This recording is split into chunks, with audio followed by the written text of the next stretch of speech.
de la mente para poder procesar algunas cosas, algunos fenómenos de la realidad, algunas cosas que nos puedan facilitar la existencia y que nos ayuden a ser felices. Esa es creo yo, una de las connotaciones principales de lo que es la inteligencia.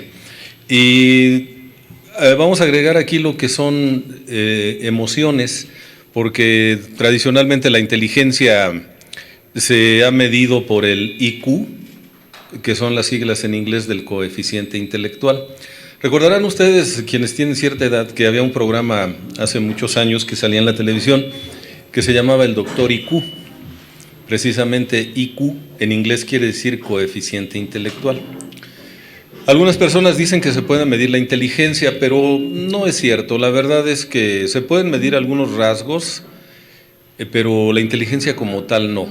Y si hablamos de inteligencia emocional, menos. Hoy, por ejemplo, las empresas no contratan ya personas que tengan un alto IQ, sino contratan a personas que tengan un EQ, que en inglés se pronunciaría igual, ¿no? IQ. ¿Por qué? Porque es preferible, en lugar de tener un genio neurótico, antisocial, soberbio, pagado de sí mismo, mejor tener una persona promedio que pueda realizar bien el trabajo, que sepa trabajar en equipo, que esté dispuesto siempre a aprender, que pueda establecer buenas relaciones sociales con los demás. Esa es a grandes rasgos la diferencia entre el IQ y la inteligencia emocional. No sé qué sea lo que esté haciendo interferencia, pero espero no ser yo. ¿Cuáles son algunas de las cualidades que distinguen a la persona que tiene un buen nivel de inteligencia emocional? Pues es, entre otras cosas, conocer nuestras propias emociones, aprender a manejarlas, poder percibir las emociones de otras personas, relacionarnos adecuadamente con ellas y en base a esas competencias poder alcanzar buenos resultados en nuestra vida. Parece simple, pero no lo es, porque si nosotros hablamos de lo que es la vida de un ser humano ordinario, el ser humano está condenado a tomar decisiones. Y la mayoría de las decisiones que tomamos nosotros, el 95% de las decisiones, es a partir de emociones y sentimientos. Las emociones dominan a la mente racional. Se ha descubierto que las emociones son 150 veces más rápidas que los pensamientos. Por eso es que, aunque a veces escuchamos lo que debe ser, terminamos haciendo lo que sentimos. ¿Sí me explico? Todos los que estamos aquí sabemos, por ejemplo, si somos padres de familia, que no es conveniente gritarle a los hijos, que hay que hablarles calmadamente, que hay que respirar y que evitemos ser violentos en nuestra forma de dirigirnos a ellos. Y si somos honestos, a muchos de nosotros nos cuesta trabajo hacerlo, sobre todo cuando no estamos entrenados. Porque una cosa es intelectualizar y otra es la comprensión profunda de los fenómenos, de lo que debemos hacer. Todos los que estamos aquí sabemos que fumar hace daño, ¿verdad? O hay alguien que diga, no, el fumar a mí me nutre, me ayuda. Sé que algunos van a decir, a mí me tranquiliza, pero no es el cigarro, no es la nicotina. Lo que te tranquiliza es el cambio de la frecuencia cardíaca cuando tú respiras profundamente. Inhalas, exhalas. Hiciste un cambio en la respiración que en ese momento podía ser muy acelerada. Cuando tú estás nervioso, cuando estás enojado, sufres de algo que se llama taquicardia, que es la aceleración del corazón. Cuando fumas, rompes el paso de la taquicardia y tú crees que lo que te tranquilizó fue el monóxido de carbono que le metiste a tu cuerpo, pero no, fue el cambio de la frecuencia respiratoria. Todos los que estamos aquí sabemos que fumar hace daño. Aquí la pregunta sería, ¿y por qué algunos siguen fumando? Ya sabes que hace daño, pero ¿por qué lo sigues haciendo? Porque no tienes inteligencia emocional. Porque el cigarro es un ansiolítico. Es un elemento que te va a calmar la ansiedad.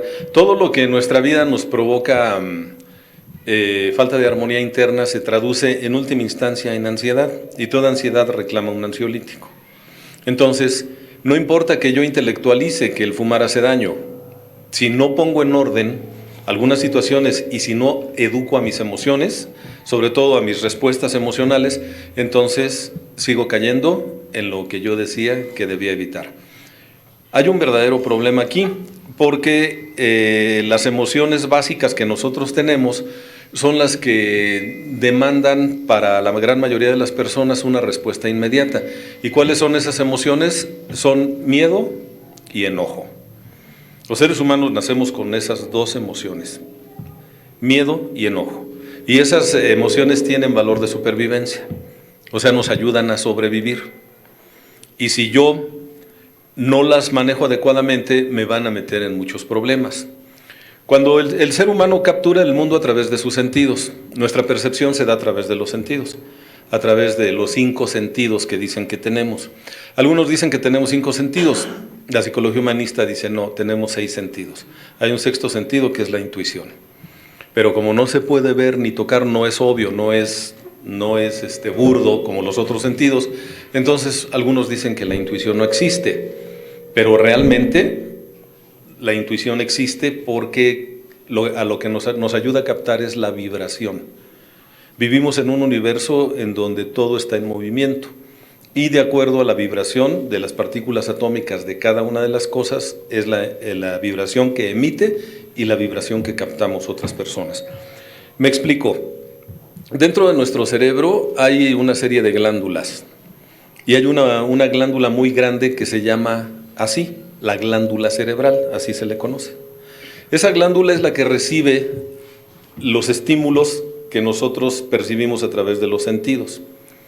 Y cuando detecta peligro, esa glándula inmediatamente manda una señal que va a provocar una respuesta de nuestro organismo, y esa respuesta puede ser ataque o huida, únicamente. Ataque o huida. Esto le sirve mucho a los animalitos en la vida silvestre. Y también en la vida pudiéramos decir citadina. Si por ejemplo se metiera un ratoncito aquí, un animalito de 4 patas, y nos ponemos de acuerdo para matarlo, el ratoncito va a tratar de huir, porque la glándula de su cerebro le está diciendo huida. Pero si el animal se encuentra acorralado, la glándula le manda la señal de ataque. Y aunque sea un ratoncito de 4 o 5 centímetros de tamaño, se nos avienta encima. ¿Por qué? Porque la respuesta cerebral está en piloto automático. Si no puedes huir, defiéndete. Esto debiera suceder con el ser humano, pero la verdad es que no es así. Sobre todo lo pueden decir aquellas personas que viven con una pareja que es violenta, hombre o mujer, porque la violencia se da en uno y otro género. La gran diferencia es que las mujeres sí denuncian y los hombres no, porque cuando denuncian se burlan de ellos y no les creen, ¿verdad? ¿Cómo es posible que tengas una mujer golpeadora? Y miren, eso no es raro. Lo que deberían preguntarnos, ¿cómo es posible que sigas con una mujer golpeadora o que sigas con un hombre golpeador? ¿Por qué el ser humano se queda, a diferencia del ratoncito? Por su mente intelectual. Porque el intelecto, la inteligencia le dice, a lo mejor cambia. Todo es cuestión de hablar con esta persona. Además, ya te prometió que va a cambiar. Ya te dijo que no lo vuelve a hacer. Ya te pidió perdón, ya te pidió disculpas. Y la mente intelectual lo razona. Y entonces se queda a donde le están maltratando. Decía Aristóteles, el filósofo griego, es fácil enojarse, pero enojarse de la manera correcta, con la persona correcta, en el momento indicado y de la forma adecuada, eso no es fácil. Cualquiera se puede enojar. De hecho, es normal que nos enojemos.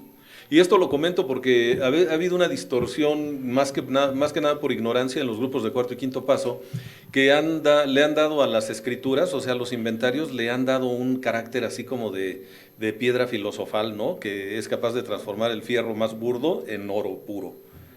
Y te dicen, ¿con tantas escrituras y todavía te enojas? ¿Y quién te dijo que las escrituras te iban a quitar la capacidad de sentir algo que tiene valor de supervivencia? Insisto. ¿Cuándo es cuando yo siento enojo? Cuando algo está mal dentro o fuera de mí. Y el enojo es el que me hace actuar. Emoción quiere decir energía en movimiento. Y tenemos diferentes clases de emociones para dar una respuesta típica a cada una de ellas. Hay emociones agradables y emociones desagradables. Aclaro que no hay emociones buenas o malas. No podemos partir de una dicotomía de una emoción es buena o una emoción es mala. Si me apuran tantito, todas las emociones son buenas, porque todas nos ayudan a sobrevivir y a relacionarnos con los demás. Pero no todas las emociones son desagradables, y algunas son desagradables para que les hagas caso. Porque el ser humano con mucha frecuencia posterga y con mucha frecuencia también ignora satisfacer sus propias necesidades de manera consciente. ¿Por qué las muelas y los dientes duelen tanto? ¿O para qué duelen tanto? ¿Será una perversión de la naturaleza? ¿Será que Dios nos quiso jugar una broma pesada y dijo, yo les voy a mandar esa clase de dolores para ver qué gestos hacen? No, no. ¿Sabes por qué? ¿Para qué duelen las muelas cuando están infectadas? Para que vayas y te atiendas, porque si no, no vas. Si aún doliéndote la muela, muchas personas no van, se hacen pendejos, empiezan a masticar del otro lado, ignoran, no, me voy a componer y me voy a poner un granito de esos de, ¿cuál es? No, hay uno que actúa como anestésico, ¿cuál es? Clavo, de clavo, sí, pensé que me estabas albureando, no, pero sí es de clavo, sí, por eso no le hice caso a la primera. Sí, el clavo es anestésico, ¿no? O algunos remedios caseros, pues haz buches de agua caliente con sal. Y te duele, pero hasta la médula, pero sí produce un efecto anestésico. Pero no te cura, te da un efecto paliativo. Lo que te va a curar es que vayas con el especialista, manipule lo que tenga que hacer y corrija. Y entonces el dolor cumplió una función, te hizo actuar. Pero el ser humano le hace más caso al dolor físico que al dolor moral, que al dolor psicológico, y ya no se diga al dolor espiritual. Y como nosotros cuando nos duelen las muelas, sabemos que no hay de otra más que ir con el doctor, pues vamos. Pero tratándose de dolores psicológicos y emocionales, hemos encontrado un paliativo en lugar del clavo, de la semilla de clavo. Algunos se meten alcohol, otros se meten drogas, otros empiezan a utilizar ansiolíticos que actúan como sedantes del dolor. Y si bien es cierto que calman el dolor de manera temporal, también es cierto que no nos curan y que entonces cuando pasa el efecto sedante, vuelve el dolor con mayor intensidad. Y entonces aumentamos la dosis para conseguir el mismo efecto, hasta que el cuerpo, que es maravilloso en cierto sentido, desarrolla tolerancia a la sustancia y eso nos vuelve adictos. El ser tolerantes nos vuelve adictos. La tolerancia tiene un rango. Si tú rebasas el nivel de tolerancia saludable, se convierte en adicción. Véanlo, si tú te tomas, la primera vez que quizás te emborrachaste, lo hiciste con un bote de cerveza. La segunda vez probablemente. Pero la tercera o la cuarta necesitaste aumentar la dosis para conseguir el mismo efecto. Necesitaste bote y medio o 2 botes de cerveza. Luego 3, luego 4 y luego el famoso 6, ¿no? Y le vas aumentando y tu cuerpo aguanta más, a eso se le llama tolerancia. El problema es que la tolerancia demanda mayor consumo y a mayor consumo se da el fenómeno de dependencia. Y al ratito ya no tomas para sentirte mejor, sino tomas para no sentirte mal. Parece lo mismo, pero es totalmente diferente. Ya estamos en la adicción. Así como algunas personas son adictas a ciertas cosas, hay personas que también son adictas a el dolor. Les gusta estarse lastimando constantemente, pero no lo hacen de manera consciente, sino inconsciente. Ahí es donde empiezo a meterme ya en otra área de lo que es o sería la inteligencia emocional. La inteligencia emocional es aprender a gestionar adecuadamente nuestras emociones, particularmente las que son muy violentas, miedo y enojo. El miedo es una señal de alarma psicológica que nosotros recibimos ante un peligro real o imaginario. Y también aquí hay variables. Si el peligro es real, no hay problema. Si yo le tengo miedo a los perros, mi miedo tiene nombre, tiene forma y probablemente conozca yo la causa. Pero a veces el peligro es imaginario. Le puedo tener miedo a la vida, le puedo tener miedo a otras cosas y a veces puedo tener mucho miedo y no sé ni de qué. No sé a qué le tengo miedo. Y esto se explica porque el ser humano a veces nace ya lleno de miedo. Lleno de miedo, y es para sí mismo un enigma el poder encontrar la solución para ciertas emociones, para ciertos sentimientos, y no sabe qué hacer con ellos generalmente. La gran mayoría de los seres humanos somos neófitos de nuestras propias emociones. Las tenemos, las experimentamos, pero no sabemos por qué y a veces tampoco para qué. Experimentar miedo es bueno, porque yo puedo convertir al miedo en un estimulante para actuar, para ir más allá de. El miedo no debiera ser algo que me frenara, sino simplemente es algo que me diga, ve con cuidado. Cuando aprendemos a relacionarnos con nuestras emociones y sentimientos, estamos del otro lado. Si yo vengo por la autopista mexiquense, que es la ruta que tomé de allá de Cuautitlán Izcalli para acá, la velocidad permitida es de 100 kilómetros, me parece, 100 kilómetros por hora. Y si yo vengo a 150, 160 kilómetros, que la carretera está muy bien y puedes hacerlo, empiezo a experimentar miedo. Empiezo a experimentar una sensación desagradable. Es una señal de alarma psicológica, que la recibo primero no en la mente, sino en el estómago, en las vísceras. Las emociones son viscerales. Cuando sientes, de hecho, ahorita ustedes mismos, véanlo en su propio caso, cuando sienten miedo, ¿en qué parte de su cuerpo lo sienten? ¿En qué parte de su cuerpo? ¿En qué parte? En el estómago. Muchas personas sienten un hueco en el estómago. Hay quien dice, es que a mí me tiemblan las piernas, sí, pero eso ya es después de sentir el hueco en el estómago. Algunas ni cuenta se dan, dónde sienten las emociones, porque están muy desconectados de sus sensaciones. Los desconectaron desde pequeñitos. Lloraban, estaban mojados y lloraban porque es la forma en la que un bebé se comunica con el mundo. El bebé se comunica a través del llanto. Y llega la mamá y en lugar de cambiarlo le da el biberón. Y tiene hambre, inmediatamente el biberón, y asocia satisfacción con, entre comillas, bienestar. O sea, hambre con satisfacción y bienestar. Está mojado, le dan de comer. Quiere compañía, le dan de comer. Tiene molestias, le duele algo, llora y le dan el biberón. Y lo van desconectando de sus sensaciones. Y lo único que sabe que hacer cuando tiene algún malestar es comer. El alcohólico simbólicamente es llevarse la botella. El fumador, llevarse el cigarro. Se quedan en la etapa oral primaria, que es una de las primeras etapas de nuestra vida como seres recién nacidos. Hay una fuga por medio de la oralidad. Algunos no saben ni dónde sienten las emociones, pero los que sí han podido registrar eso, ¿dónde sientes el miedo? En el estómago. ¿Dónde sientes el enojo? Es visceral también, el estómago, generalmente, sube de aquí. Nosotros tenemos varios chakras, chakra corona, el del tercer ojo, el Ajna, el de la boca, la garganta, el del corazón, el del plexo solar, el del vientre, el área genital, y el chakra raíz, que está a la altura del coxis. Todo en línea recta con nuestra médula espinal, que es parte del sistema nervioso central. El cerebro y la médula espinal son el sistema nervioso central. Y nosotros sentimos el miedo aquí, sentimos el enojo aquí. El asco, ¿dónde lo sientes? ¿Cuándo sientes asco? En el estómago también. Y cuando estás enamorado, ¿dónde te aletean las mariposas? Es en el estómago, ¿no? Si no has sentido eso, pues no sabes de lo que te has perdido. Las emociones son viscerales y tienen valor de supervivencia. Entonces yo vengo por la autopista y siento una inquietud, percibo una inquietud y digo, a ver, ¿cuál es tu miedo, Roberto? ¿Que te detenga una patrulla? Pues puede ser, pero más bien creo que es que voy muy rápido y puedo tener un accidente. Y entonces le bajo la velocidad. Y el miedo desaparece, la sensación de miedo desaparece. ¿Por qué?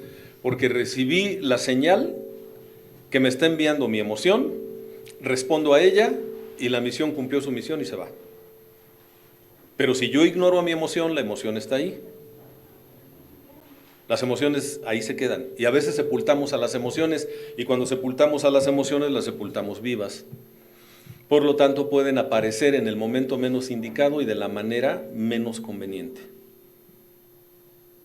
Represión emocional no es solución de problemas, es simplemente ponerle pausa a algo que tarde o temprano se va a activar y probablemente, con consecuencias desastrosas en nuestra vida.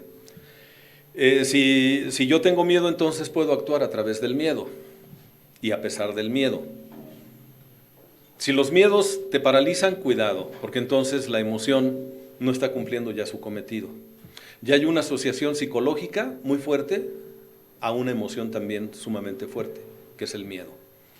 Por lo tanto, la fórmula es a pesar del miedo y a través del miedo. Algunas personas dicen que no quieren intentar cosas porque les da miedo.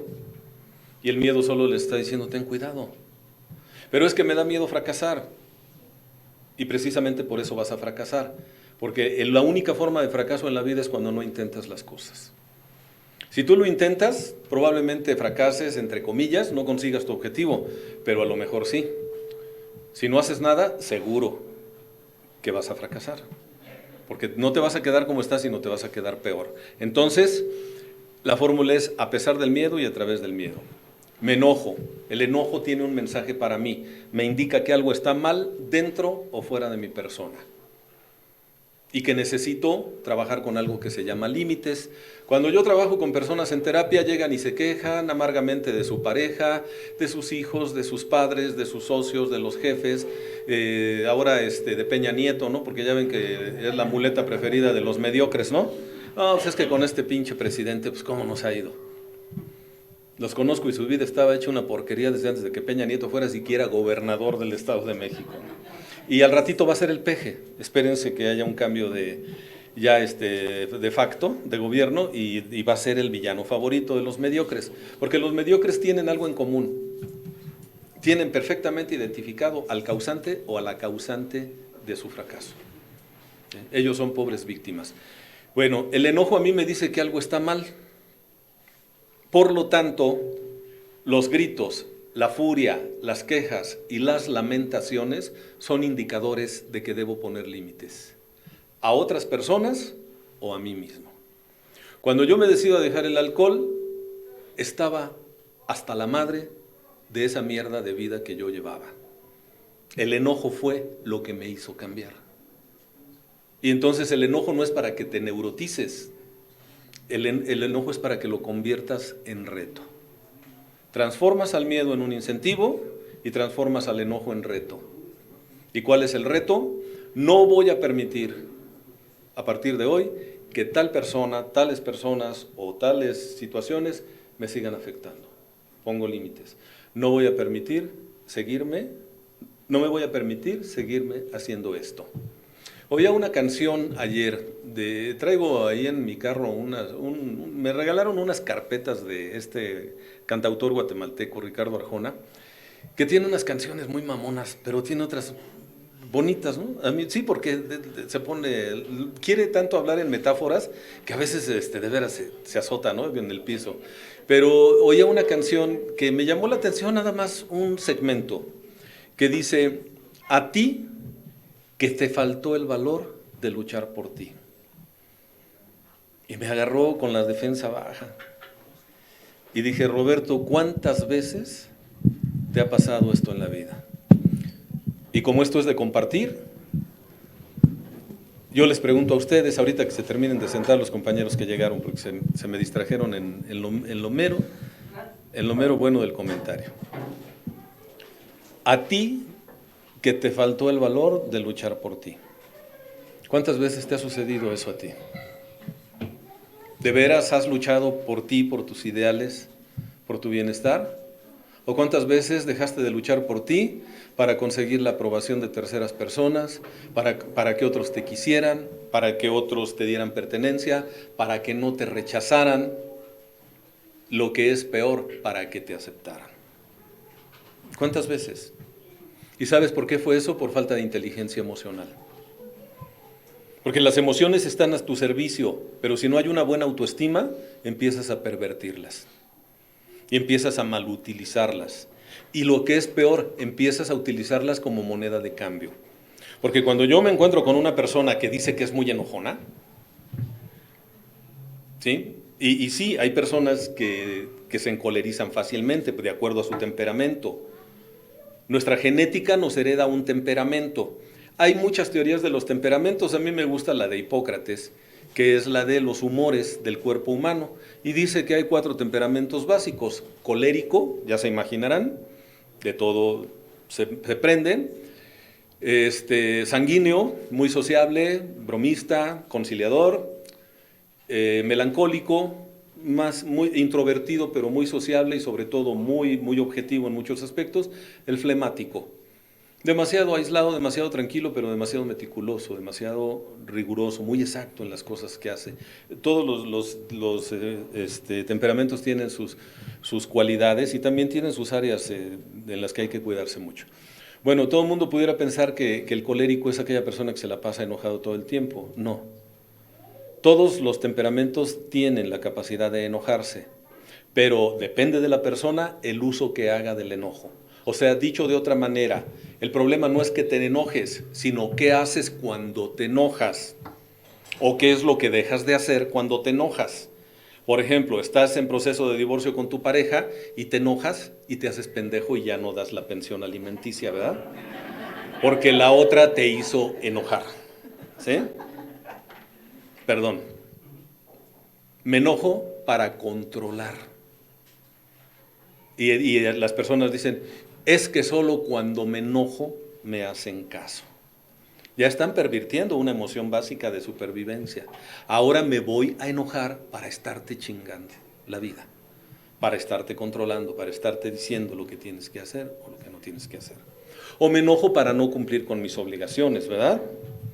O me enojo porque le tengo miedo al compromiso. Y entonces puedo decirle a la persona con la que tenía yo planes de casarme, oye, tú dijiste que el próximo diciembre nos íbamos a casar.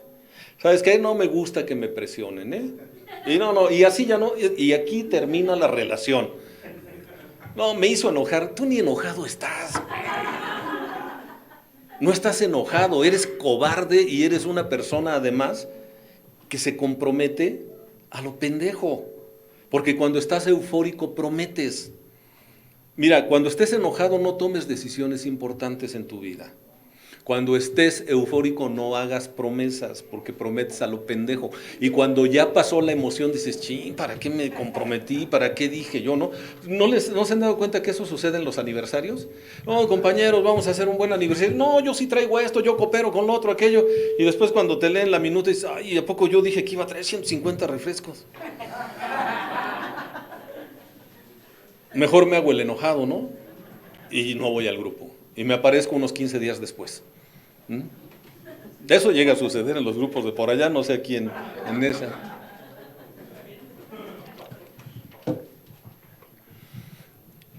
¿Cuál es el problema?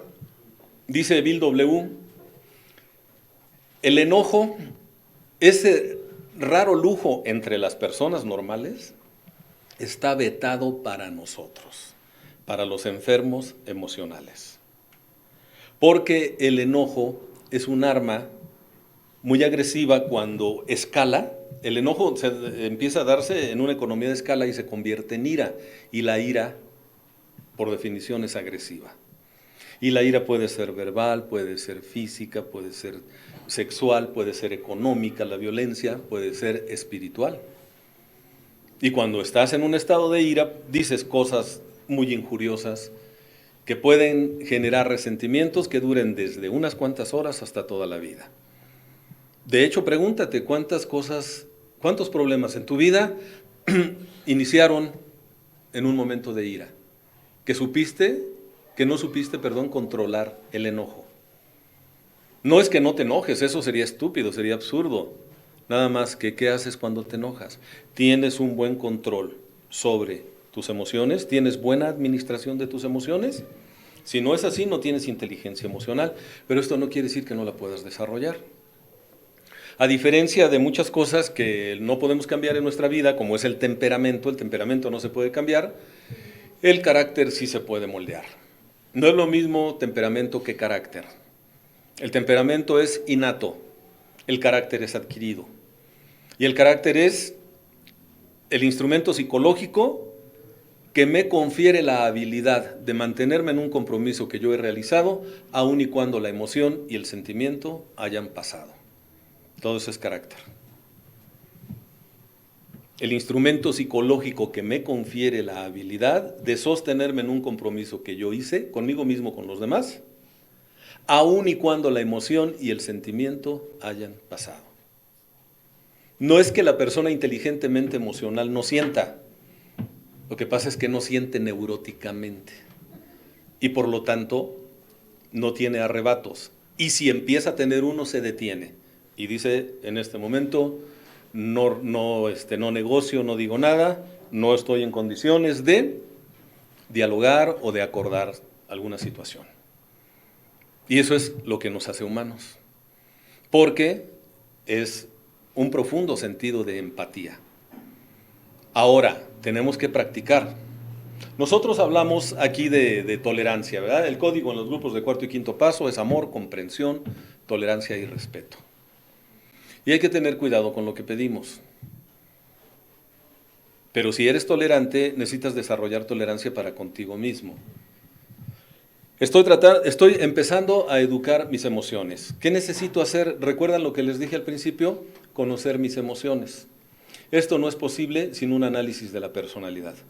Aquí directamente, ese primer pilar, por así decirlo, de la inteligencia emocional nos remite al cuarto paso, al octavo paso y al décimo paso. No hay más inventarios en el programa de Alcohólicos Anónimos. Algunos tienen que la escritura del segundo paso, del 12º paso, pues no sé de dónde sacaron esas cosas, porque los únicos pasos que nos hablan de inventarios son 4, 8 y 10. Y si me apuran tantito, el que nos da inteligencia emocional es el décimo paso, que es el que casi nadie lleva a cabo. En una ocasión me invitaron en Uruapan a un congreso con un tema que se llama los pasos olvidados del programa, que dicen algunos que son el paso 6 y el 7. Y yo he leído el programa de cabo a rabo, de arriba a abajo, de derecha a izquierda, por arriba y por abajo, y creo que los pasos olvidados del programa son el paso 10 y el 11. Y entonces empecé a hablar del décimo paso y el coordinador, que se ve que así había leído, me pasa una notita y me dice: compañero, los pasos olvidados del programa son 6 y 7. Le digo: no, son el 10 y el 11. Aquí ya vemos cerca de 1000 personas, les decía yo. Con honestidad, ¿quiénes de los que están aquí realizan su décimo paso como lo sugiere la literatura? O sea, diario. ¿Saben cuántas personas levantaron la mano de esas 1000? 3 personas. ¿No es uno de los pasos olvidados? No haces tu inventario diario. Y eso es lo que te daría inteligencia emocional. Y más adelante voy a explicar por qué. Pero bueno, punto número 1. Conocer mis propias emociones. Las experimento, pero no las conozco. Si yo las conozco, las administro. Llego a un lugar y me dicen: no te acerques porque ese perro muerde. Lo conocen, le ponen el bozal, le ponen la cadena, ahora sí pásale. Tú te metes a lo güey y te platico cómo te va, ¿no? Cuando tú conoces, puedes poner antídotos, puedes hacer recomendaciones, puedes hacer observaciones, etc. Y para que te conozcas necesitas parar y observar. Detener tu vida, donde vas a 1000 por hora, en un estado de hipnosis permanente, que no es aquí, en el presente, sino es o en el futuro o en el pasado. Necesitas parar y observar. Y cuando tú paras y observas, ves maravillas. Y mediante la ayuda de alguna persona, que es un cerebro auxiliar, tu padrino es tu cerebro auxiliar. Él te va a reflejar muchas cosas y se supone que tiene experiencia y por lo tanto capacidad de empatizar contigo, que es otro de los elementos fundamentales de la inteligencia emocional. El padrino, a través de la práctica, a través de la praxis, de la escucha y de la consejería, ha optimizado una parte muy importante de nuestro cerebro, un área en donde están ubicadas las neuronas espejo. Las neuronas espejo son las que nos permiten empatizar con el otro.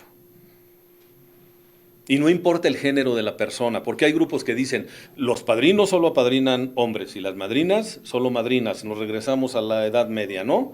Los niños con los niños y las niñas con las niñas. ¿Por qué? Porque puede haber romances. Y pues el problema.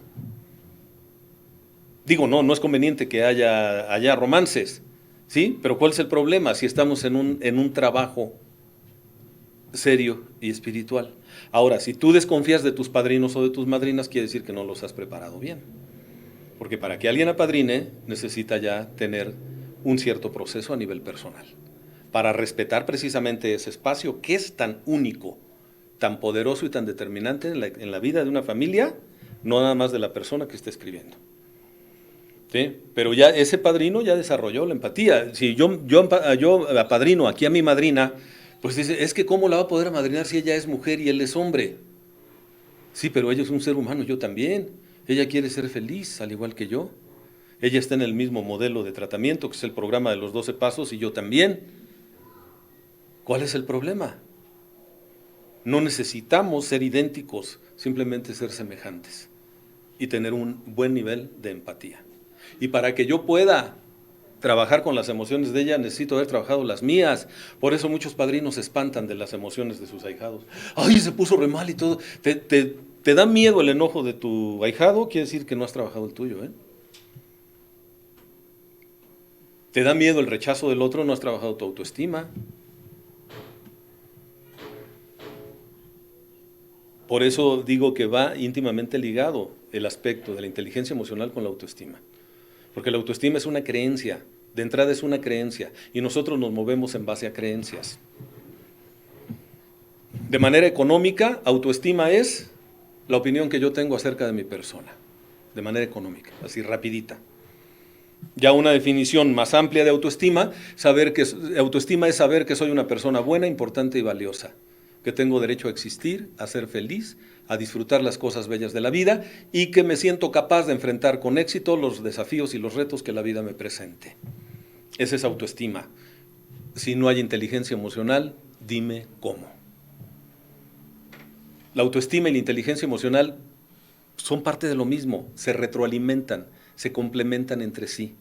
De hecho, muchas veces para lo que necesitas para desarrollar autoestima es lo que necesitas para desarrollar inteligencia emocional.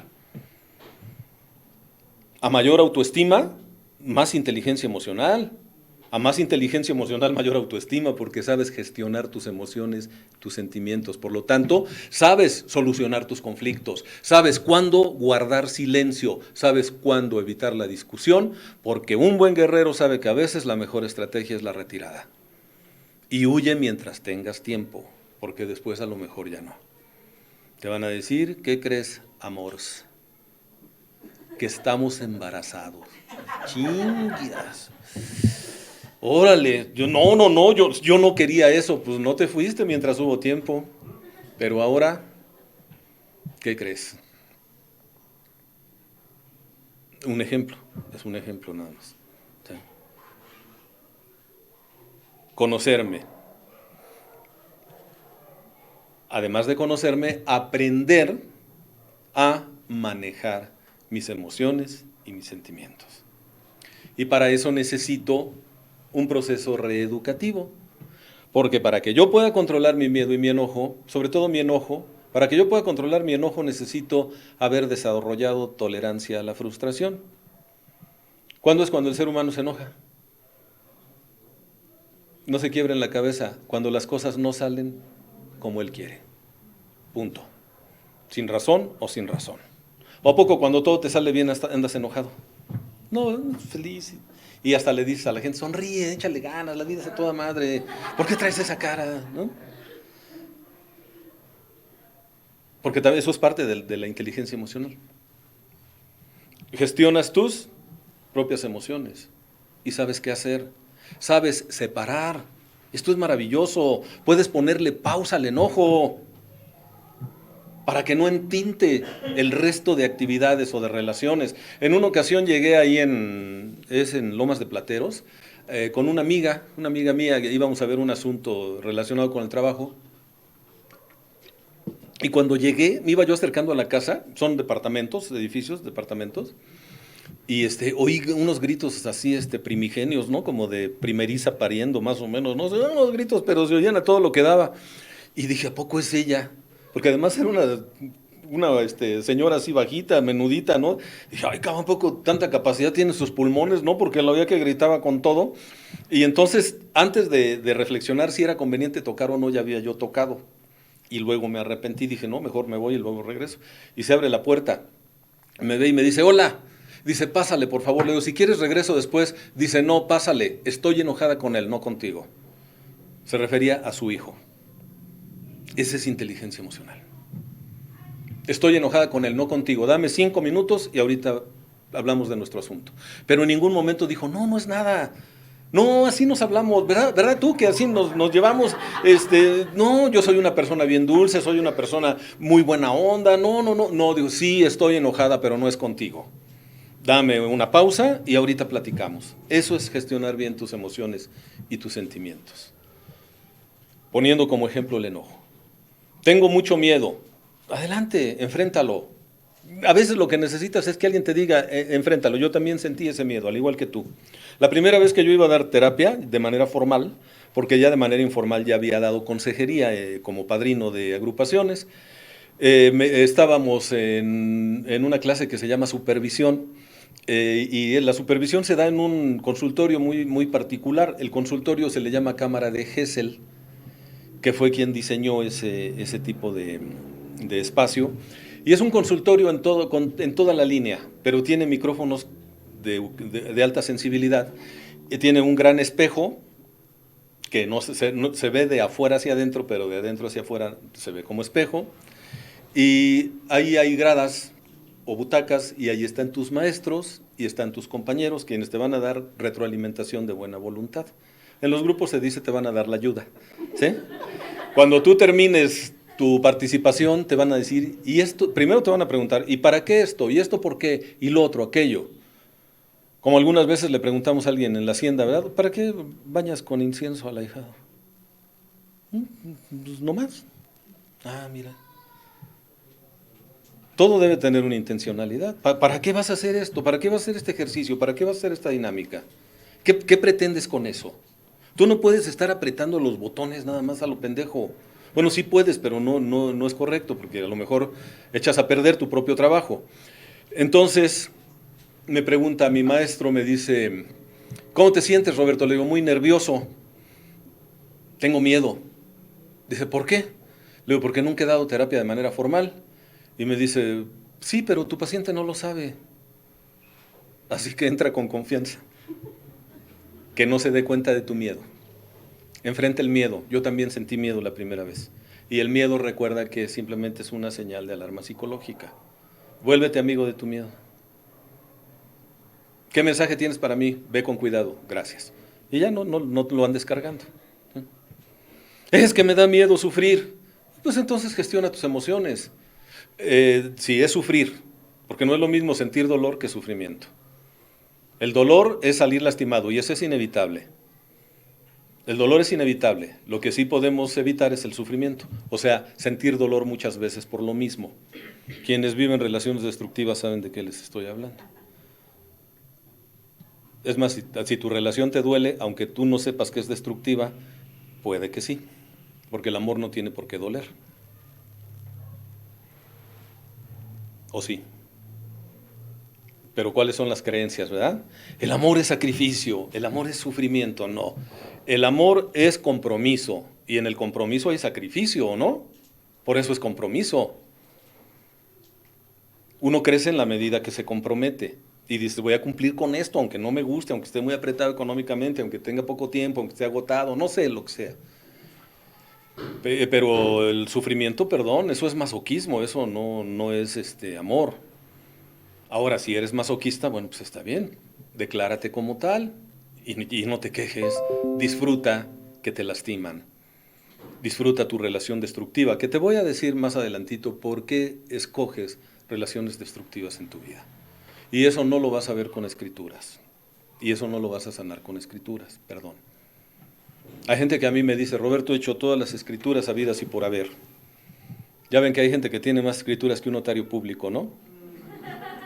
Ya tienen hasta la del venadito y la de no sé cuál, la Super Special Plus Ultra, ¿no?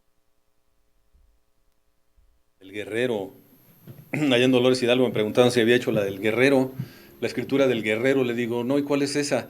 Dice, es una que está basada en el Manual del Guerrero de la Luz de Paulo Coelho, el libro. Ah, le digo, qué interesante. Le digo, oye, ¿y eso qué tiene que ver con doble A? Dice, nada, pero está bien chingona, padre.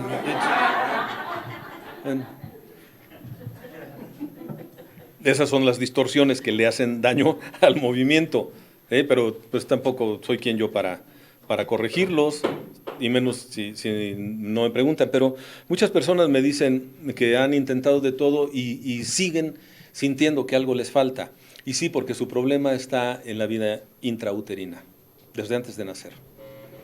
Y desde antes de nacer puede ser que ya nazcas con una propensión a las relaciones destructivas. Y más adelantito te voy a decir por qué.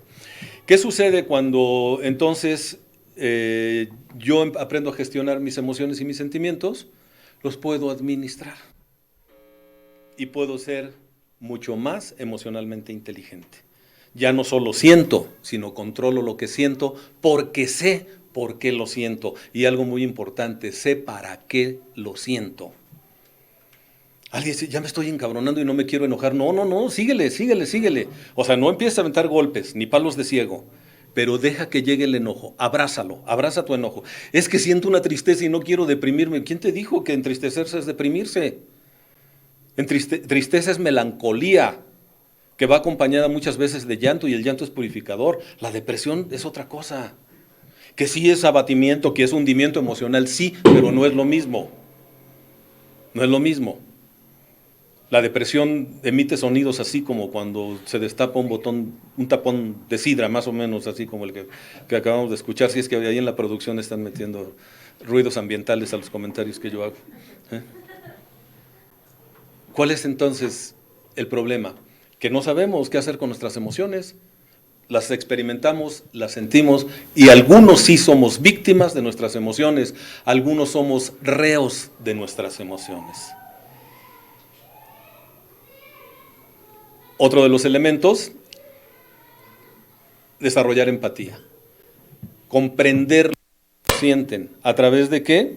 De el entrenamiento de mis células espejo.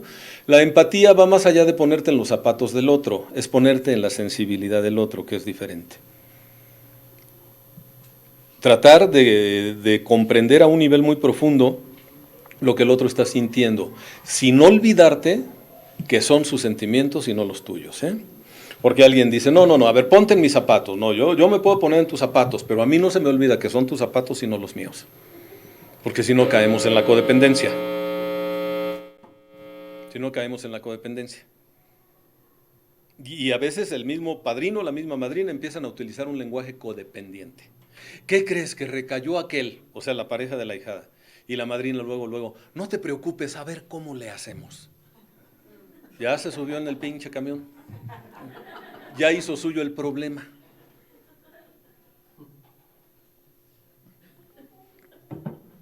Hasta en la oración de la serenidad, yo oigo en algunos grupos, Señor, concédenos serenidad. ¿A quiénes? ¿A todos? No, pide por ti, tú pide por ti, a lo mejor el otro no quiere serenidad. Está demasiado sereno. A lo mejor lo que necesita es un poquito de actividad, ¿no? Más que de serenidad. Pide por ti. Dame sabiduría para discernir la diferencia, ¿no? Y te dice tu poder superior, sí, pero estate quieto, cabrón, pues sí te puedo dar sabiduría, pero antes tienes que parar, ¿no? Parar y observar. ¿Y qué sucede entonces? Que a través de eso yo puedo manejar excelentemente mis relaciones y la solución de problemas. Porque un elemento más de la inteligencia emocional se llama automotivación. Estoy bien deprimido, pero ¿qué necesito? Nada más habría que apagar el otro, ¿no? Para que no haya interferencia. Gracias. Estoy bien deprimido, ¿qué voy a hacer? Automotivarme. Porque mi grupo abre hasta en la noche y quién sabe si tenga la oportunidad de hablar con un padrino, de subirme a la tribuna, y hoy tengo herramientas. Y entonces me puedo automotivar. ¿Qué es la automotivación? La capacidad de reconocer en mí las cualidades inherentes que tengo, las competencias y habilidades adquiridas, que son recursos para enfrentar con éxito los retos de la vida. ¿Recuerdan la definición de autoestima? Tengo elementos y tengo además un elemento maravilloso si estoy en un programa de recuperación. Tengo un poder superior a mí mismo, que probablemente por eso me está mandando. No es que me mande, sino se están dando las circunstancias para pedir ayuda.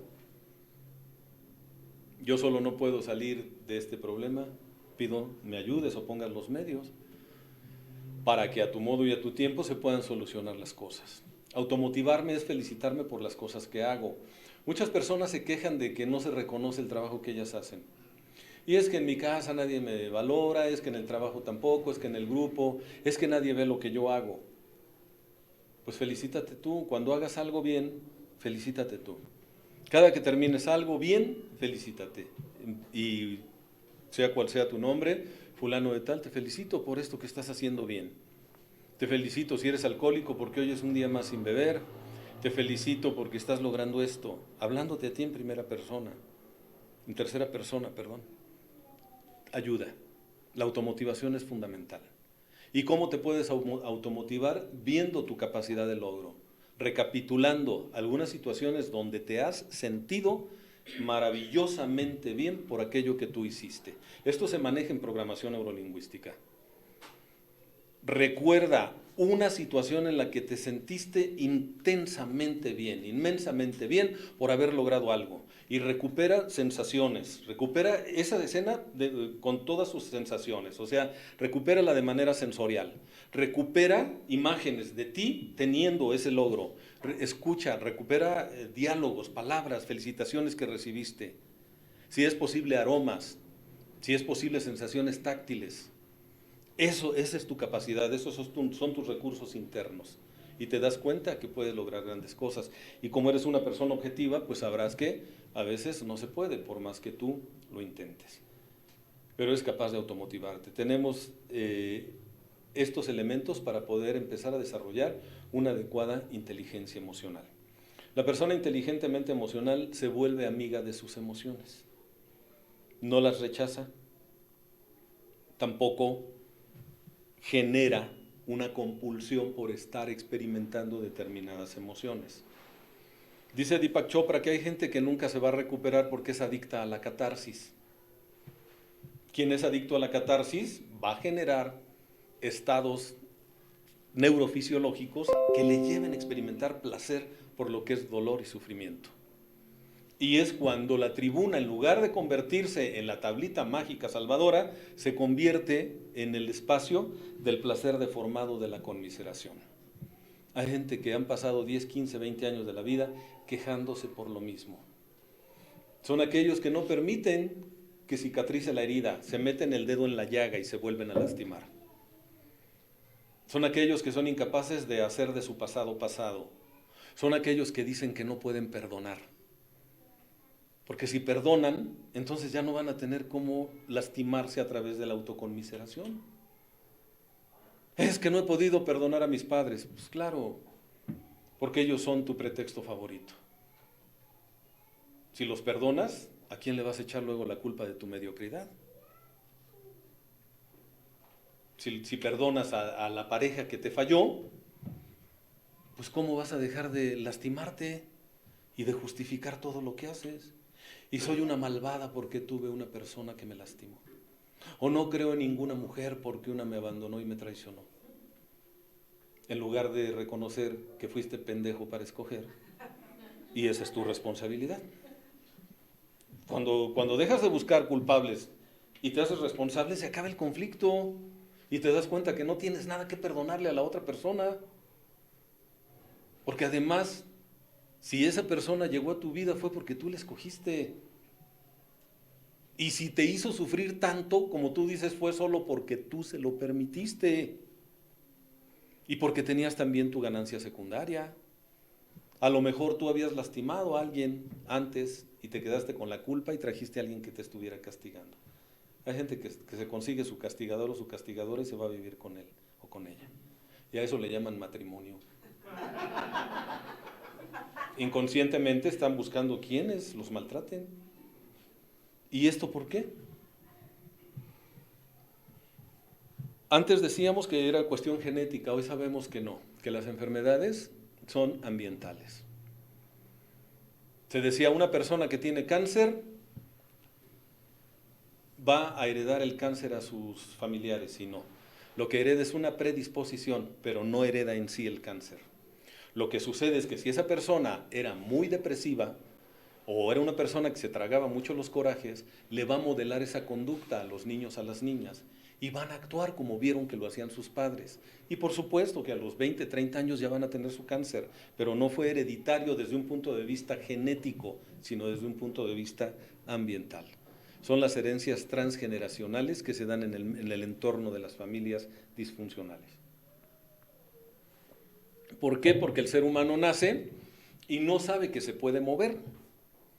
Es un par de ojos, ¿sí?, conectados a un cerebro, y empieza a ver el mundo. Cuando ya empieza a identificar figuras, porque el ser humano cuando nace no ve como vemos nosotros, lo que ve son manchas, sombras, y el nervio óptico se va purificando en su percepción, y al ratito el bebé lo tiene cargado la mamá y ve, y está atento a todo. Es un observador del universo, pero luego se da cuenta que el universo está a su alcance, porque tiene, bueno, primero ve unas manitas que no sabe que son suyas y se las lleva a la boca y empieza a hacer muchas cosas, y luego se da cuenta que con esas manitas que son tenazas puede tomar cosas y empieza a explorar el universo, y después ese niño aprende a caminar. Y más o menos hasta la edad de 7, 8 años, ese niño es un observador del universo. El cerebro del niño no tiene algo que se llama diálogo interno. ¿A qué edad empezaron ustedes a platicar con ustedes mismos? ¿Recuerdan? Porque algunos ni siquiera recuerdan. Yo empecé a platicar conmigo como a los 7 años de edad. Se empezó a establecer el diálogo interno. ¿Cuál es el diálogo interno? Mira, es esa platicota que traes contigo en este momento, que te tiene presente físicamente, pero ausente mentalmente. Veo algunos que ahorita están en su diálogo interno, desde aquí los estoy viendo. Ya regresó uno. Sí, está. Con la ubicación de su mirada estaba ahorita viendo una serie de imágenes ahí en su mente. El diálogo interno es esa plática que traemos con nosotros mismos todo el día. Dicen los especialistas que el ser humano más o menos emite unos 60,000 pensamientos diarios y solo es consciente de cuando mucho 10 o 15 de ellos en el día. ¿Qué es el pensamiento? Son imágenes y palabras. ¿Cómo puedo transmitirles a ustedes lo que yo pienso? Solo a través de imágenes y palabras. Imágenes que ustedes conocen. Cuando ya hablo de los 12 pasos, pues, su cerebro saca las imágenes relativas al programa y inmediatamente las empalman con lo que yo estoy diciendo. El niño no tiene diálogo interno, solo observa al universo, y ese es el gran problema a veces, que el niño observa y su cerebro solo registra, nada más está registrando. Vean cuando tengan oportunidad a un niño cuando esté viendo una discusión, un pleito, un juego, un espectáculo, está así y de repente abre los ojos para enviarle más luz al cerebro. Y a veces voltea y te ve, sonríe y vuelve a lo mismo, pero no juzga, el niño no juzga. De hecho, a veces pregunta, oye, ¿por qué esto? ¿Por qué fue eso? ¿Para qué hicieron aquello? El niño no juzga. Después de los 8 años, empezamos a juzgar.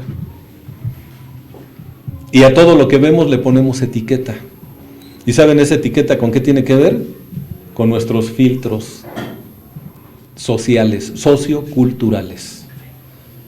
Y partimos de algo como bueno o malo en consonancia con los valores que nosotros asumimos de aquellas personas significativas en nuestra vida. El niño hasta los 6, 7 años, el cerebro del niño solo registra. Y si lo que ve el niño en casa es positivo, felicidades.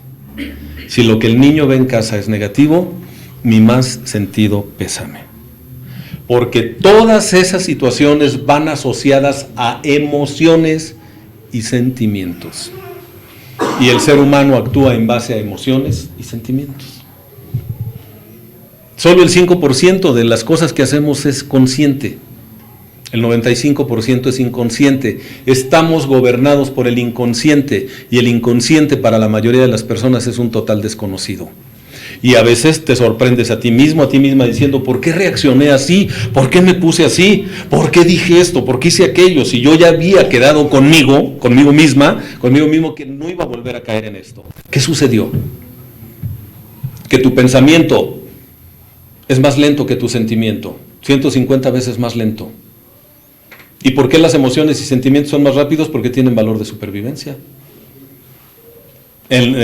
Hace muchos años, dicen que el diente tigres de sable era el depredador del hombre. Y cuando nuestros ancestros, los cavernícolas, hombres o mujeres, veían a ese gatote con dientes de sable, no decían, parece que vi un lindo gatito, ¿verdad? En ese momento salían hechos la raya, o se escondían, porque sabían que si no iban a ser devorados. Primero se escondían y después pensaban, qué bueno que me escondí. Fui yo. Qué bueno que me escondí. Porque el ser humano a veces primero piensa y luego siente, pero con mucha frecuencia primero sientes y luego piensas. Y si a esto le aunamos la herencia bioquímica intrauterina, la cosa se pone peor. El ser humano es concebido y la naturaleza, o Dios, como quieran verlo, implementa algunos elementos para que pueda sobrevivir. Uno que es maravilloso se llama placenta. La placenta es una especie de sistema nervioso que trabaja en paralelo y que permite que el cuerpo del feto sobreviva, y la madre también. Si una madre tuviera con su sistema nervioso que controlar dos cuerpos, se muere. Se muere la madre y se muere el producto. ¿Qué hace entonces qué hace la naturaleza, o Dios, como quieran verlo? Implementa un sistema nervioso en paralelo. Y esa placenta se encarga de mantener vivo a ese ser en desarrollo, que está unido a su propia madre a través del cordón umbilical.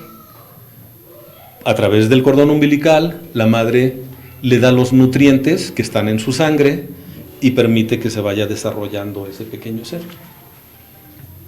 Sin embargo, hoy sabemos que todo lo que vive la madre en el proceso de gestación lo registra el feto a través de sensaciones, de impulsos electroquímicos y de impulsos electromagnéticos.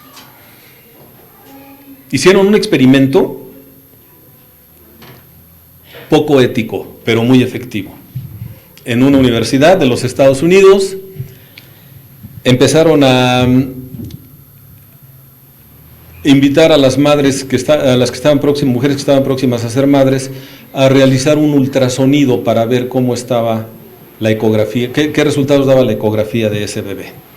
Y las mamás fueron y dijeron, está bien. Les pusieron un montón de electrodos en el vientre, otros en el cerebro de la madre, otros en el corazón, y de repente el médico le decía a la mamá que estaba ahí, señora, su bebé no se está moviendo. Y en ese momento el bebé brincaba y empezaba a patalear y empezaba. ¿Era porque el bebé había escuchado y había entendido las palabras, su bebé no se está moviendo? No, él no conoce el idioma inglés, no sabe el significado de las palabras. Pero en el momento en que la mamá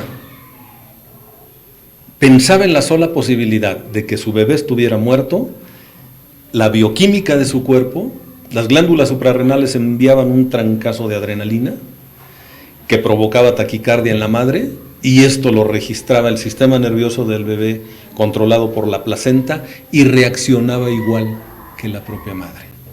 Y por un instinto de supervivencia empezaba a moverse. Obviamente no se hizo más ese experimento, pero dio resultados extraordinarios. Bueno, hoy sabemos que el ser humano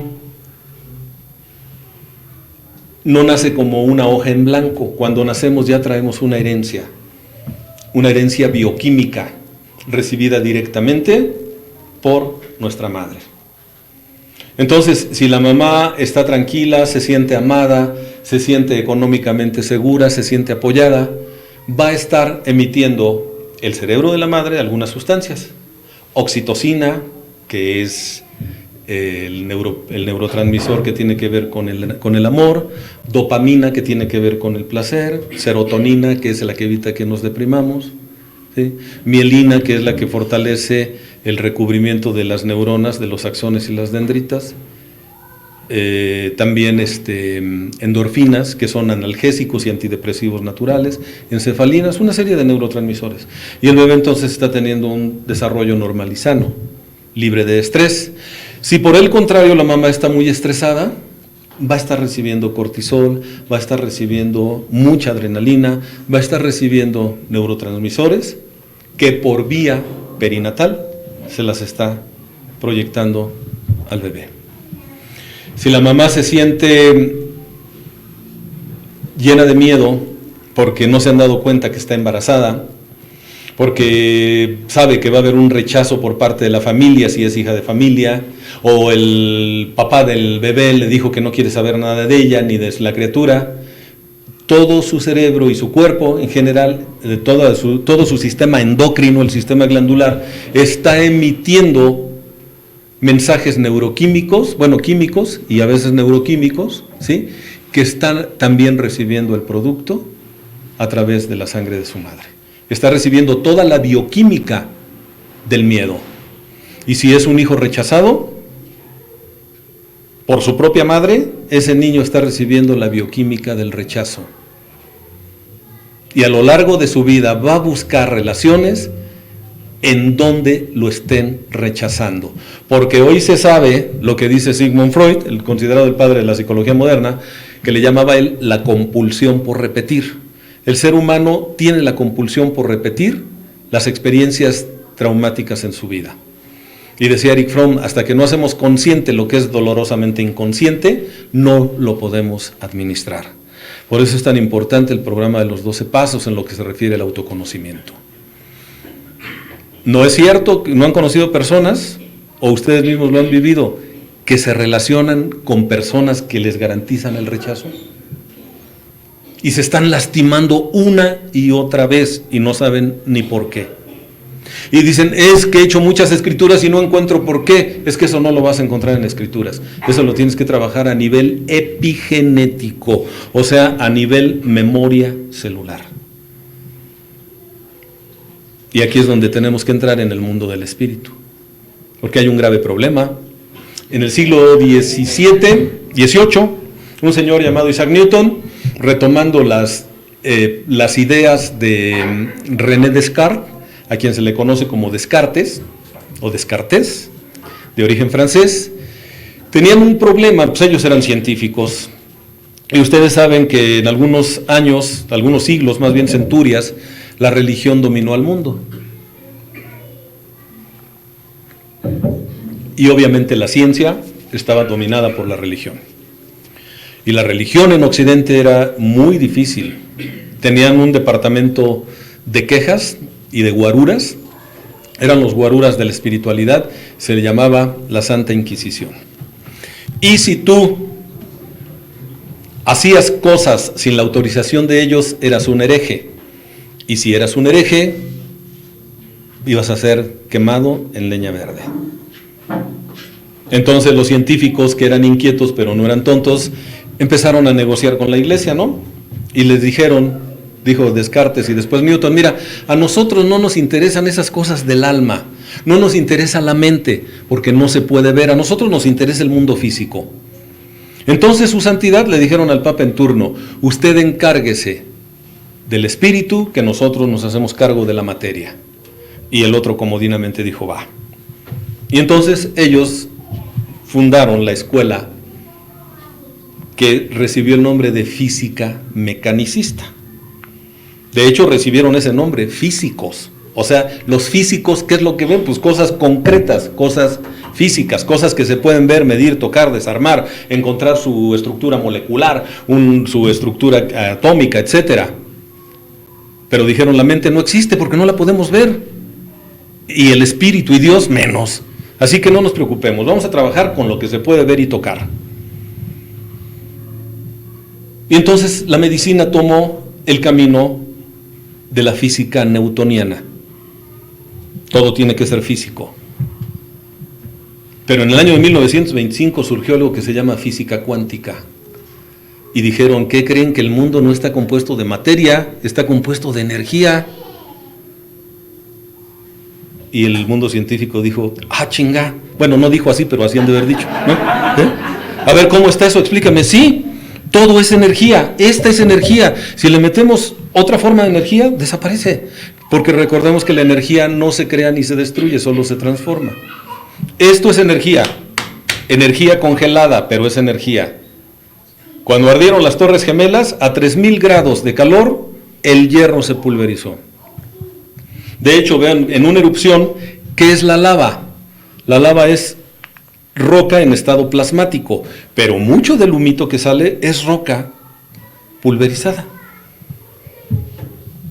Todo es energía. Vivimos en un mundo en donde todo es energía.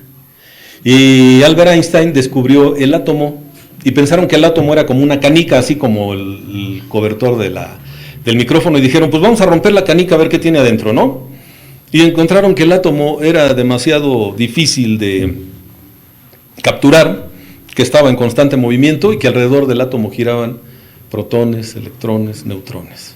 Pero cambiaban y decían, no se está quieto, no, porque la energía está en movimiento, vivimos en un universo en movimiento. Y resulta que descubrieron que el átomo no es esa figurita que ponen en las bolsas de Ariel, no, el átomo es invisible. El átomo no se puede ver, pero existe. Es como el chanclotas, no se puede ver, pero existe.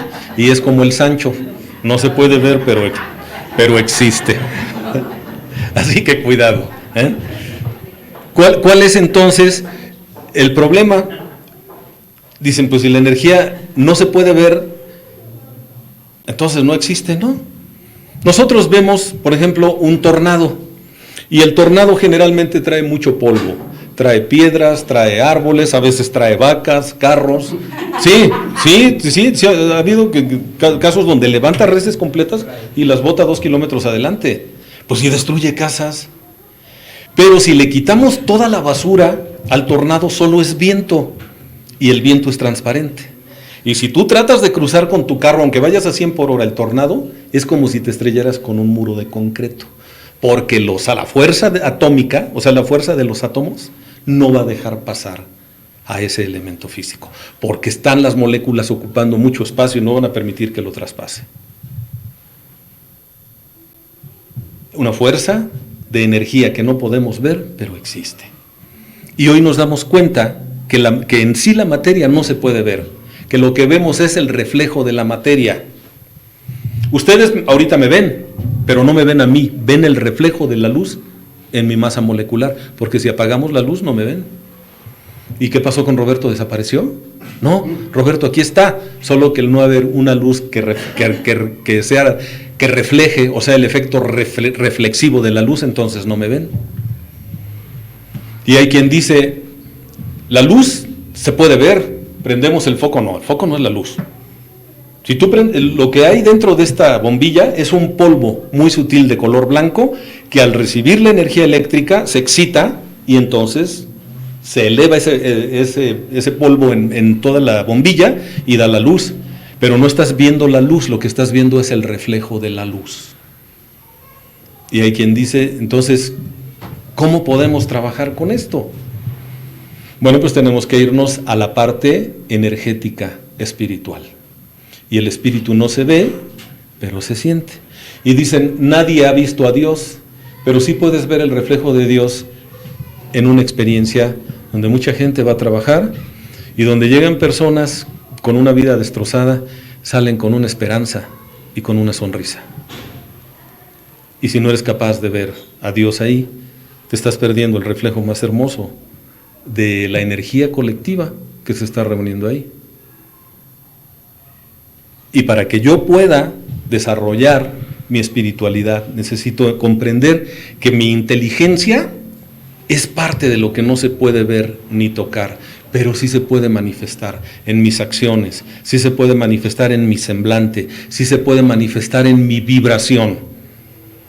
Porque al vivir en un universo en donde la energía no se puede ver, pero sí se puede percibir, entonces nos vamos empatando nuestra energía empata con las personas que están vibrando a nuestro propio nivel de energía.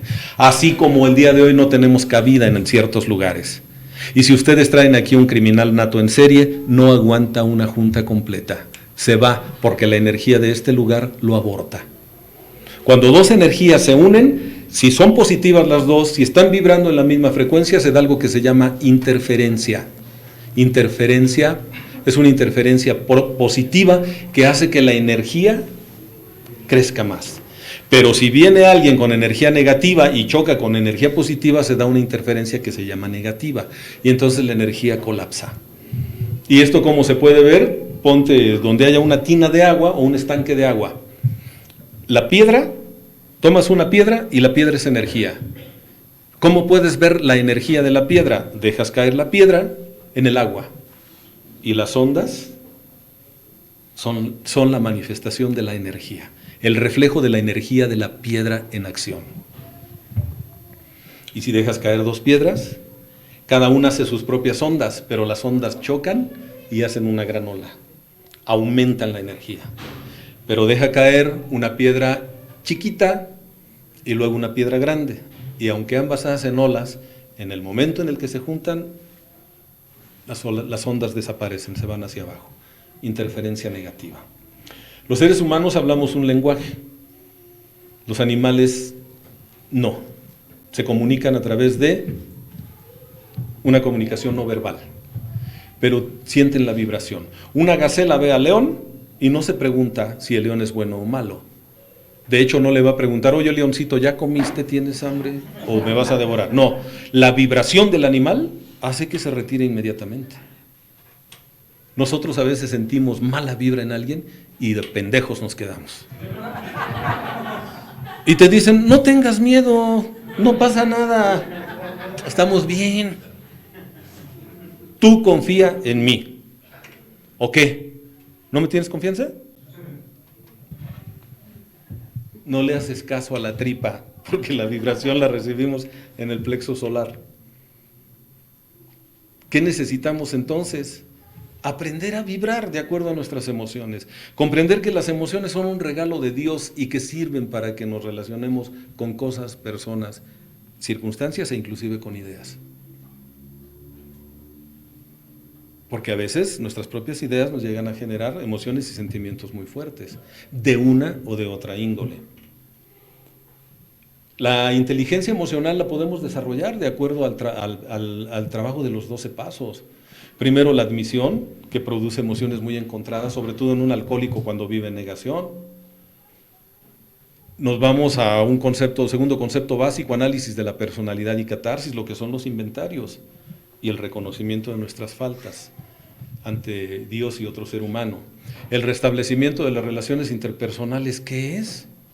No es más que el ejercicio de la inteligencia emocional que hemos intelectualizado, porque hasta el séptimo paso, la verdad es que hemos intelectualizado.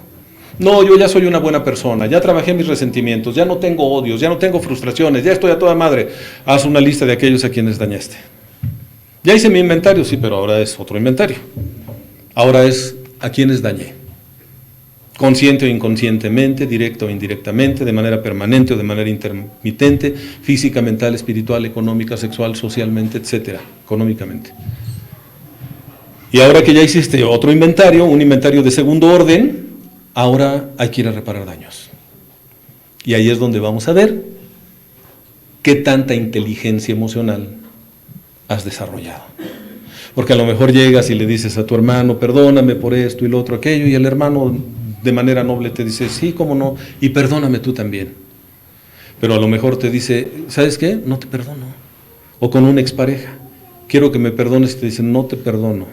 Te odio y te voy a seguir odiando toda tu vida. No sé cómo tienes la pinche desfachatez de venir a buscarme. Y vamos a ver cómo vas a reaccionar. Si reaccionas con ira, todavía te falta mucho. Si reaccionas con depresión, todavía te falta mucho. Si permites que te llene de culpa, siendo que tú creías que ya te habías librado de la culpa, todavía te falta mucho. Y si cometes la inocentada de reclamarle a Dios y decir, ya ves Dios, yo quiero ser bueno, pero la gente no se... Pues entonces estás todavía peor. Octavo y noveno paso son inteligencia emocional, es el laboratorio de la inteligencia emocional dentro del programa. Y de ahí vamos a migrar a la inteligencia espiritual. Inventario diario, 10º paso, y hay un encadenamiento directo entre 10º y 11º paso, oración y meditación. Y dice Bill, solo se burlan de la oración y la meditación aquellos que no la han practicado. Herramientas donde vamos a unir la parte espiritual, la parte invisible, no inexistente, por favor. No se me apendejen porque aquí es donde luego se me pierden, ¿sí? La parte invisible, invisible no es inexistente, solo quiere decir que no la puedes percibir con los sentidos burdos del cuerpo, que son maravillosos y un regalo, ¿eh? Cuando digo burdos no es un insulto, es una descripción, porque tenemos un nivel de percepción mucho más sutil, la intuición y la parte espiritual. El contacto de espíritu a espíritu, que es el que te regala el programa, y cuando te dice vamos a tener un contacto consciente con tu poder superior, es una de las partes más refinadas de la naturaleza humana. Porque probablemente no vas a ver a Dios, pero sí lo sientes. Y el que sienta su presencia es profundamente sanador. ¿Y qué sucede entonces? Que das un salto cuántico. ¿Cuál es el salto cuántico? Bueno, ejemplo, está este átomo, una partícula atómica, y anda un electrón orbitando alrededor. Y de repente llega un fotón con F, ¿sí? Llega un fotón que es la partícula energética más pequeña que se ha detectado y le da un golpecito y lo sube de frecuencia. Entra en otra órbita ese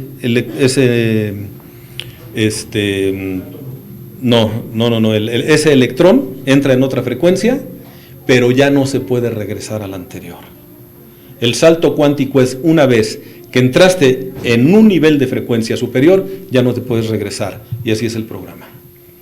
Los que somos alcohólicos, los que son alcohólicos y han vuelto a beber, sabes que nunca te van a saber igual los tragos que antes de conocer el programa. Porque para tu bien o para tu mal, cuando tú empezaste a trabajar con el programa, diste un salto cuántico. Y te puedes regresar, pero a un alto precio. Dice Bill W., la muerte espiritual, que precede a la muerte física muchas veces. ¿Sí?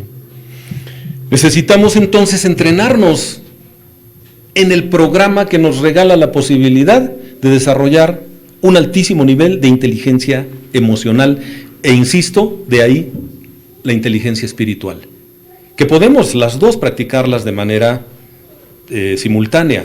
No es que tengo que cubrir esto. Miren, si algo tiene el enfermo emocional, sobre todo el alcohólico, es que no es pendejo. No conozco un alcohólico que sea pendejo. Al contrario, se pasan de listos. Por eso la familia y las parejas se quejan. Digo y las parejas, porque ojalá y fueran de una, ¿no? No hablo de las parejas al mismo tiempo, sino de las parejas que los han dejado por cabrones o por cabronas, porque también hay borrachas. O sea, yo no dudo de la inteligencia racional del enfermo emocional. Lo que sí es que en mi caso particular y en el de muchos, he detectado que en una etapa de nuestro proceso de recuperación teníamos un altísimo déficit de inteligencia emocional. Y como no sabíamos qué hacer con nuestras emociones, las anestesiábamos para no sentirlas. Y como el alcohol tiene mucho de perverso, es muy agradable para los sentidos y por lo mismo muy perverso, el alcohol es una droga de doble vínculo, que te lleva a no sentir ciertas emociones y solo te permite vivenciar algunas emociones estando alcoholizado. Es una droga de doble vínculo, o sea, te tuerce los dos brazos al mismo tiempo. Y salir de la prisión es difícil. El alcohol y la droga no sueltan fácilmente a sus víctimas. ¿Por qué? Porque son sumamente agradables en lo que se refiere al concepto indolencia. Me deja de doler mi soledad, me deja de doler mi inseguridad, me deja de doler el abandono, me dejan de doler mis asuntos inconclusos. ¿Cuántas muertes no hemos llorado? ¿Cuántas disculpas no hemos pedido? ¿Cuántas deudas no hemos pagado? Y olvídense hacia afuera, hacia adentro. Hacia adentro. No has vivido el duelo. Muchos por eso recaen, porque no le han llorado a su botella. Tienes que llorarle a tu droga, tienes que llorarle a tu botella, tienes que llorarle a tu vida ingobernable, porque fue la muleta que te mantuvo viva, que te mantuvo vivo, pero el costo que estabas pagando era muy alto. Eso te sirvió mientras podías valerte por ti mismo. El programa te permite andar sin muletas, pero tienes que practicarlo. Así como la parte espiritual del programa. Por eso es tan importante el paso 12, porque el servicio es el mejor antídoto para la soberbia. La enfermedad emocional tiene un elemento espiritual que es omnipresente. Se llama soberbia. La soberbia es la perversa enfermedad del alma. Es la que justifica todas las tonterías que hace un enfermo emocional, ya sea con programa o sin programa. Y el antídoto para la soberbia, el antídoto para el egocentrismo se llama servicio. Y si tú vas a un grupo, si tú estás en un programa, pero no haces servicio, no estás practicando la inteligencia espiritual. Dice Ricardo Arjona, Dios es verbo, no sustantivo. Puedes aprenderte las sagradas escrituras de la religión que tú profeses de cabo a rabo, pero si no lo practicas en tu vida diaria, estás como aquel que se aprende toda la literatura, pero no hace lo que dice el paso 12 en el tercer renglón de su enunciado. ¿Qué dice? El segundo dice, tratamos de llevar este mensaje a los alcohólicos. Eso no es tan determinante. Abajo dice, y de practicar estos principios, en todos nuestros asuntos. En los grupos se dice tradicionalmente a los que se aprenden las citas, ¿no? Y como dijo Bill, y como dijo Bob, y como dijo la madre Ignacia, y como dijo el doctor Silworth. Dicen, te conviertes en un pinche burro cargado de libros. Estamos viviendo una época muy triste para la humanidad, pero estamos tomando conciencia de ella. Estamos viviendo una época donde nos sobra información, pero nos falta sabiduría.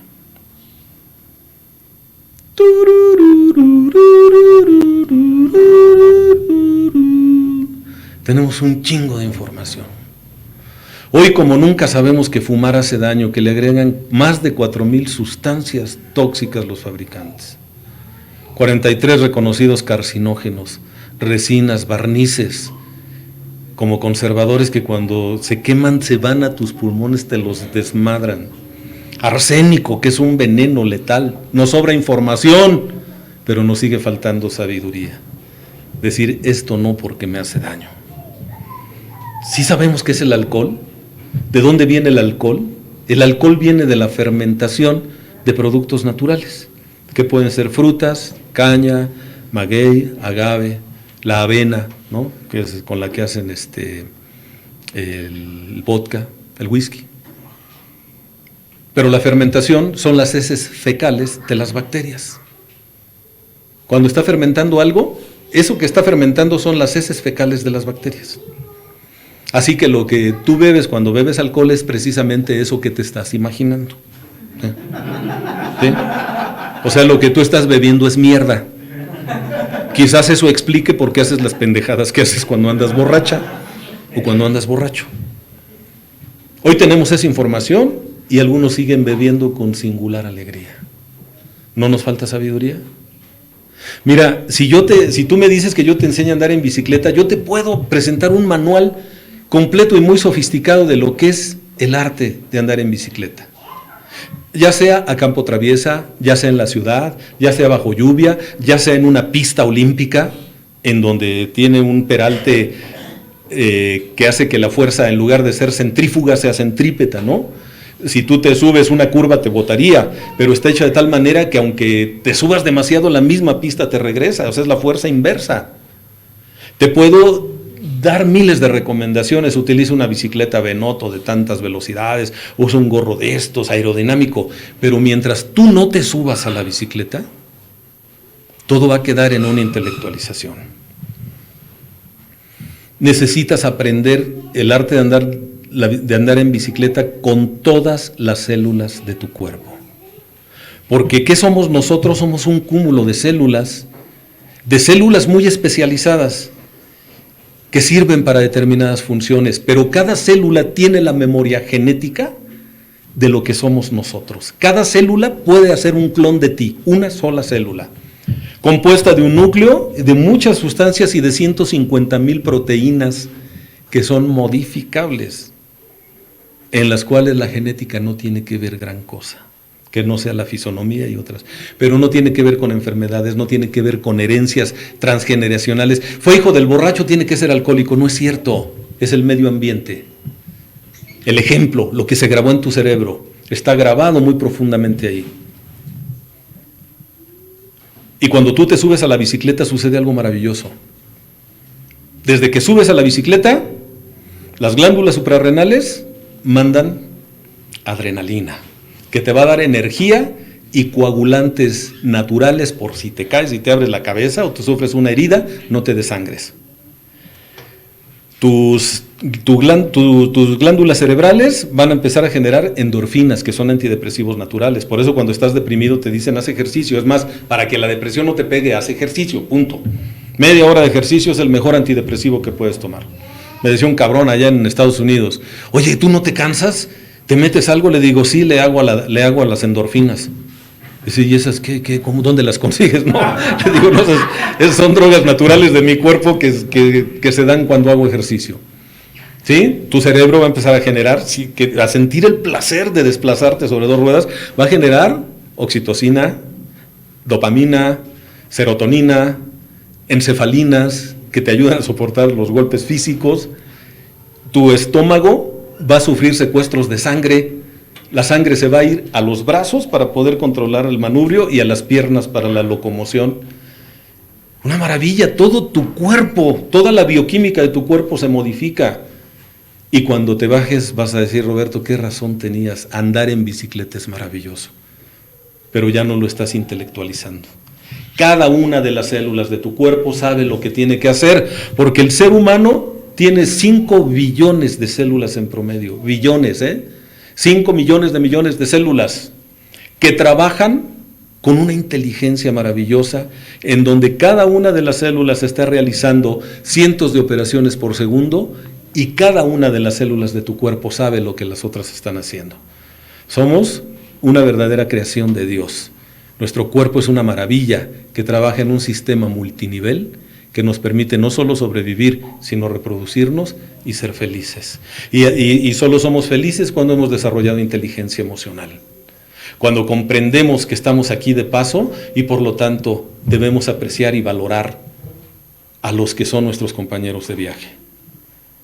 Nosotros nos tomamos por dados los unos a los otros, pero miren, en 200 años ninguno de los que aquí estamos vamos a andar deambulando por estas calles. Y vas a extrañar a todos aquellos que compartieron el tráfico, las lluvias, las elecciones del 2018, con todas sus mentiras que se dijeron.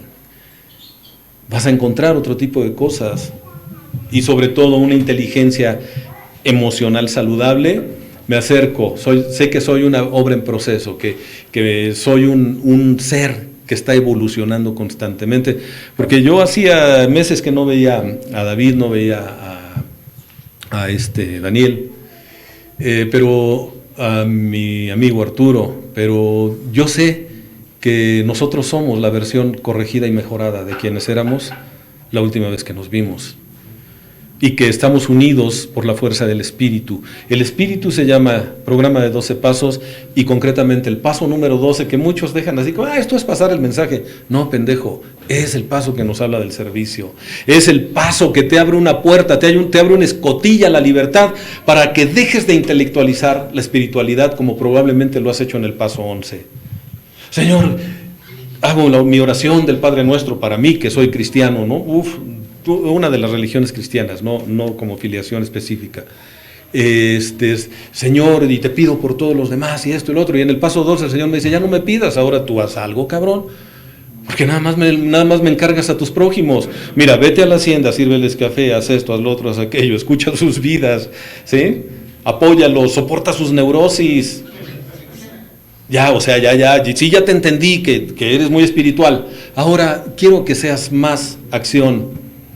Quiero que seas verbo y no sustantivo. Esa es la parte de la inteligencia espiritual, y mientras más desarrolles tu inteligencia espiritual, mejor se manifiesta tu inteligencia emocional. Y tu inteligencia racional, que ya tiene lo suyo, la podrás ir empatando cuando entiendas algunos procesos como yo los entendí. Ahora que estoy trabajando con esta de la cuestión epigenética, yo estoy trabajando mucho con mis pacientes a nivel memoria celular. Ni siquiera me interesa que me digan lo que sienten, me interesa que sus células reciban el mensaje.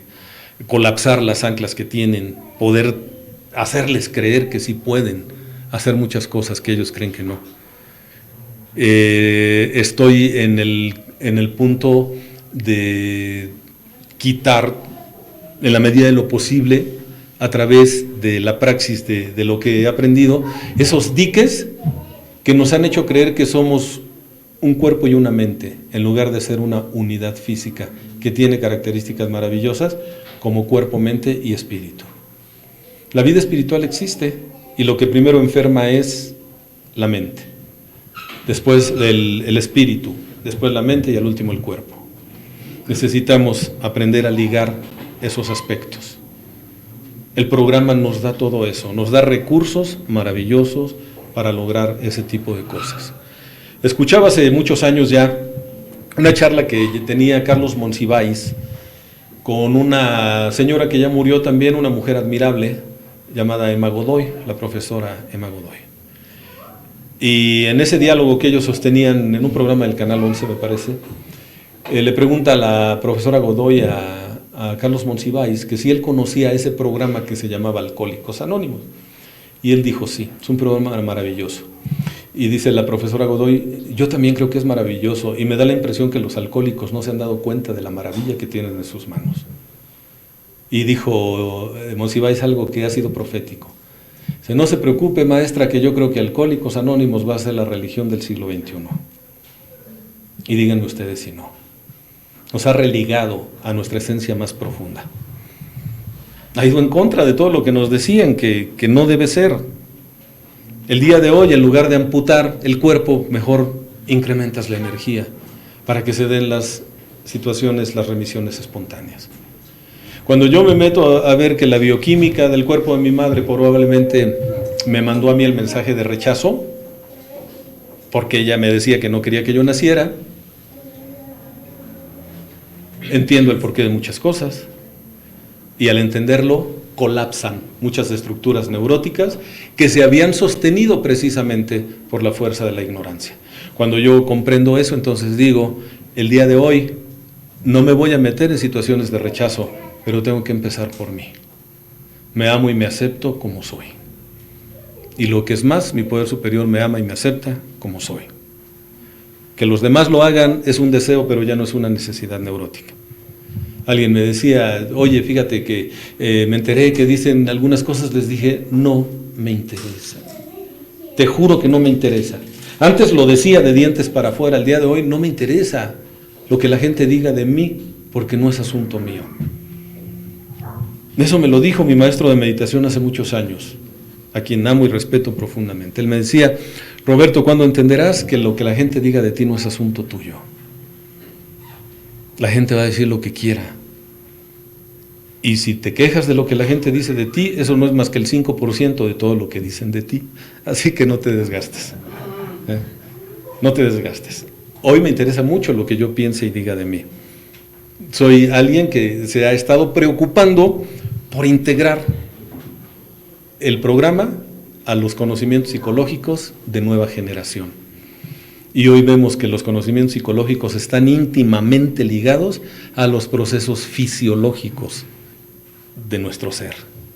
Nacemos con predisposición genética a muchos trastornos como herencia de la bioquímica que nuestra madre nos dio cuando estábamos en su vientre. Y eso no lo vas a sacar en una escritura. Decía Carl Jung, junto con Ken Wilber, que es uno de los grandes psicólogos contemporáneos, que la conciencia tiene muchos niveles, y Wilber dice que son 9, Jung decía que son 7, y dice, hasta ese nivel, al 7º nivel, solo Dios puede llegar. ¿Recuerdan lo que dice Bill W? Solo un acto de la divina providencia podría remover la obsesión por beber. ¿Por qué? Porque la adicción está instalada en el 7º nivel de la conciencia y ahí solo Dios puede llegar. Por eso es tan importante la experiencia espiritual. No en sí el trabajo de 4º y 5º paso, El trabajo de 4º y 5º paso sí se puede convertir en una experiencia espiritual, solo si eres honesto.